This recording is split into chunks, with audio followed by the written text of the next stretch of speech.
Video Brinquedo, also known as Toyland Video, is a Brazilian animation company based in Sao Paulo that was founded in 1986. For the first 20 or so years of their existence, they simply distributed the home video releases of various North American and Japanese animated works in Brazil. However, in 2006, they decided to begin creating their own movies. Their business model became to look at whatever the large animation studios, mostly Disney, Pixar, and DreamWorks, were doing, and try to shamble together some garbage to release alongside the big studio, in hopes of capitalizing upon the success. Serious question. Even on a concept level, how is that business model sustainable? Even the bare minimum amount of time and effort one has to put into animation to get it past quality control is considerable, and basically the only market for these movies were confused parents picking them up thinking they had something to do with the big studio release. No one's going to see a cover like this and pick it up expecting quality animated filmmaking, and the market for stupid garbage that parents put on just to shut their kid up for a while is probably the most oversaturated market in the industry, and parents are probably going to go for the ones that actually had a budget for advertising and some level of quality. Even free YouTube videos often have better animation. But I guess, somehow it worked, because they were able to spam out about 20 of these things from 2006 to 2009. Let's have a look at a few of their Disney Pixar clones. Ratatouille was one of Video Brinquedo's first few features, released in 2007 to capitalize upon the success of Ratatouille. The movie is about a rat named Marcel Toying, who is a great chef and runs a busy, successful restaurant. This is told to us in a piece of narration at the beginning of the movie.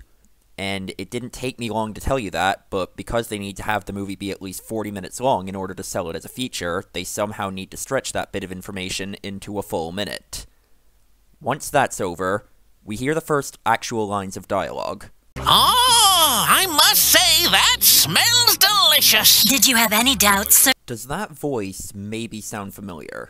Be careful, Marcel. I have a bad feeling about tonight. I just wish Sonic were here to enjoy this with me.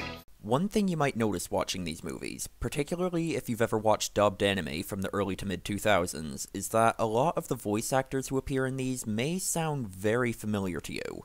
For crying out loud! It must be a virus. I'm sure I unsubscribed from that darn Chinese news channel. The junk is alive! The junk is alive! Help! Somebody help! Ah! Danger!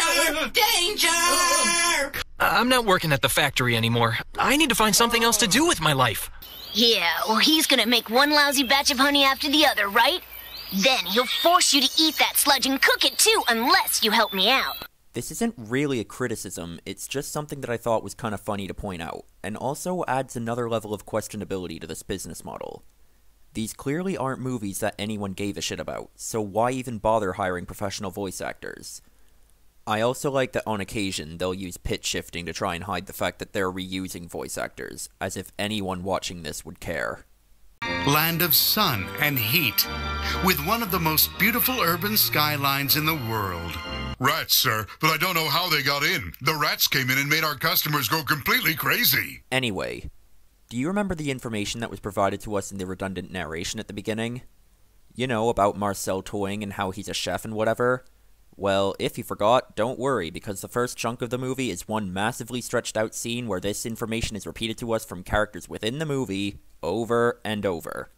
I'm not exaggerating when I say that by the time they're done with this, as well as with establishing the conflict about a rival group of rats that are trying to discover the secret behind Marcel's success, the movie is nearly halfway over. 17 out of 40 minutes in, to be precise. If, for whatever reason, you plan on watching these movies yourself, get used to this, because they never get any less obnoxious about their padding. There's one point later on where it takes Marcel about 2.5 minutes to walk across a room. Also, despite how nothing this plot is, it's just Marcel is a chef, rivals want to sabotage him, funny antics happen, somehow it still manages to have several plot holes. For example, after it's revealed that Marcel has a hidden passage that leads to a human kitchen, and that's where he gets his ingredients from, and that's why his food is better, one of the rival rats sneaks back into the restaurant while it's closed, and despite that their whole conflict is that they don't know Marcel's secret and are trying to figure it out, somehow instantly knows about this hidden passage behind a random wall panel. And no, it's never explained. Okay, It's not like this movie would cease to be terrible even if its plot holes were fixed, but seriously, this plot is so paper-thin and substanceless that you'd struggle to fill an 11-minute cartoon segment with it. How do you even manage to have plot holes to begin with? Anyway, they fill some time with a gear-up montage that they drag on for as long as they possibly can. Then, they waste some more time by recycling 2 shots over and over while the green one tries to communicate to the pink one that she should hit the switch behind her. And then, they say they hope their other friend remembered to lock the door to the restaurant. Do you want an explanation as to why the restaurant door wasn't locked earlier? No? You're willing to accept that somebody could just forget to lock a door? Well, too bad. You're getting a flashback dedicated to explaining it anyway. I hope Otavio remembered to lock the front door. Let's see now. Greg asked me to do something before I went home, but what was it? I think it was, Let me see now. I think I had to go to the store. But which store? Oh, that's not it, because there's no store open today. I think I had to, I'm running out of ways to say that every scene in this movie takes about 5 seconds of plot and stretches it into several minutes. If you really must know what happens, the rival rats decide to sabotage Marcel by scaring the humans, so the humans use mousetraps and an abomination that I think is supposed to be a cat to rat-proof their kitchen. However, sabotaging Marcel doesn't really help the rivals' business, which I guess is the moral of the story, so next time Marcel tries, 2 of them follow him. However, this time round, Marcel tames the cat and uses it to kill them or something, I don't know. So the fate of those 2 guys is they're either dead or being experimented on in a lab somewhere, the restaurant's good again, they all laugh, movie ends at 41 minutes and 23 seconds. And yeah, you can bet that in all of those scenes, they pad things out as much as possible. But it would be pointless and redundant to go through each one of them individually and explain exactly how they do it. I think you get the idea. One more question before I wrap up this segment, though. Why, among the 15 or so minutes of filler at the beginning, is there actually a weirdly decent character moment? Because we're your fans. Won't you give us your autograph, please, Marcel? Yeah, that's it. We just couldn't leave here until you give us an autograph. Hey, Marcel! We need you here right away! We had an accident in the kitchen! Hurry! Who had an accident? Is anyone hurt badly? What's going on? There's no problem. We were just trying to help you get away from those clients. We know just how uncomfortable you feel in those situations. It's nothing amazing or anything, but these movies are so bottom of the barrel that it stands out as weird when a moment of competence shines through. Anyway, next movie. Tiny Robots from 2008 is weirdly not nearly as bad as the other stuff I've seen from this company. For starters, the rip-off nature of this one isn't nearly as egregious as anything else they've made. I guess it's supposed to be WALL-E, but even on the most basic level, the similarities are pretty minimal. If this movie were the exact same, except created by a company that didn't have the reputation this one does, it would probably come across a lot more like following a trend than flat-out ripping off. The filler isn't nearly as bad either. It's still there, but while the other Video Brinquedo movies probably couldn't even hit an 11-minute block without filler, this one may actually be able to hit a 22 or even 30-minute block without it. Finally, while this was probably done by accident, it actually has some mildly interesting world-building ideas. The concept is that it takes place in a dystopian future where humans are mostly extinct and the machines have created their own societies and ecosystems independent of them. It's an idea, and the movie actually explores it a bit. It almost comes across like maybe there's a chance that someone, somewhere along the line, gave a shit. Though, don't get me wrong, it's still awful. As with all their movies, the animation is absolutely terrible. As I mentioned, while the filler isn't as bad, it's still very present. It's got some really redundant narration here and there, and this one in particular has a pretty significant problem with sound mixing. Energy. Without this, the new society could not survive.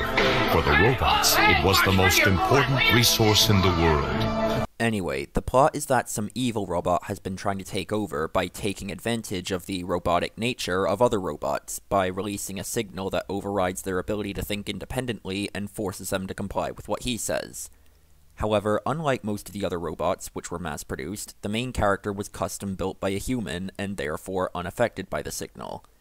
It's basically the unique and different character trope, except with actually kind of a logical explanation behind it. and as such, he is hunted down and also seeks his fellow fugitive human creator for help.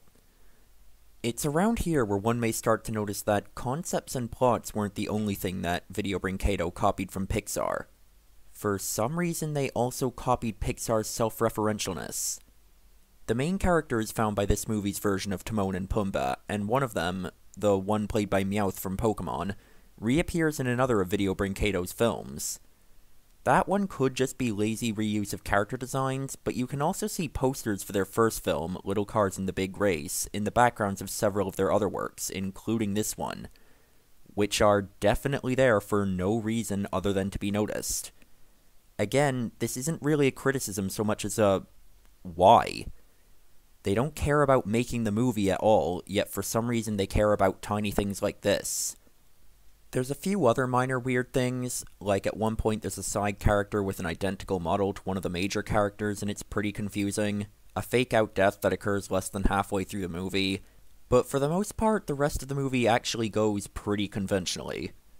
The main character finds his creator, however he's jaded and unmotivated, but then the main character's optimism reignites him, and they team up to defeat the villain, and then they walk off into the sunset. So, yeah. Still a terrible movie, but at least in this one there was some positive I could say, which was a lot more than I was expecting going into this video.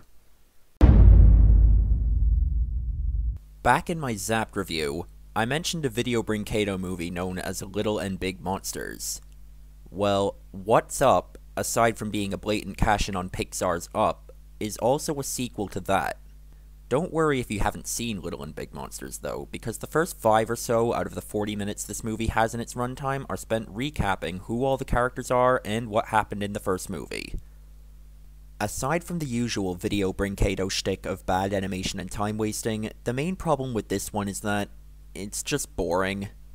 There's nothing to comment on regarding its rip-off nature, because aside from the title and poster, which both have nothing to do with the actual contents of the movie, it has absolutely nothing in common with Up. This one more closely resembles the Brightspark Productions method of taking a random unrelated piece of media and slapping a misleading poster onto it. The story is that the main characters have some rock that can basically do anything, some French guy wants to steal it and use it to hypnotize everyone, so they banish him to another dimension and leave him there to die. The end. Also, there are some monsters and a Chinese guy just cause. Though there are some scattered things that I guess are worth mentioning. 1. The main characters are easily the most oblivious people in existence. I don't mean that they simply miss obvious signs that the French guy is a villain, although there is plenty of that. I mean that he straight up tells one of the main characters that he has villainous intentions, and this causes her to become somewhat suspicious of him. Let's get this monster, and then I will hypnotize the whole world. What did you say, Jean-Pierre? Dr. Zook's got some rest, but now I think he simply had another agenda. 2. It's quite racist. Junky camera made in China. Battery dead already. I don't want that Chinese guy in there with my monsters. He didn't even say anything when I showed him the cookie. Did you try showing him a fortune cookie? That could work. Perfect, China! I promise to give you some Moo Goo Gai Pin when we get back to the house! Even the very last things the main characters say before the credits roll are racially questionable. Hello, everybody! But did you really have to pick someone who might be smarter than me? Wow! You mean he could be that smart? Huh, I thought he was just gonna make us some dinner! And 3. It contains easily one of the most epic chase scenes in cinema history.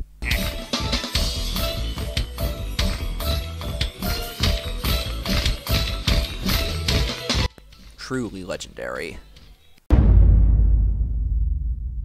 This wasn't even it for Disney Pixar and Video Brain Kato, as they actually have 3 other Disney Pixar clones in their catalog. I didn't bother with Little Cars in the Big Race, which was their first product from 2006, because it's a short film, and at least for now I only plan on covering features. This must have been their biggest hit though, because it got 3 sequels before the actual Cars movie even got 1. Then there's Little Princess School from 2008, and The Frog Prince from 2009. I actually did want to cover those two, but I couldn't find them anywhere. However, if the standard set by the three I did watch is anything to go by, I can probably guess what they're like. As for their cash-ins on other studios, well, maybe some other time.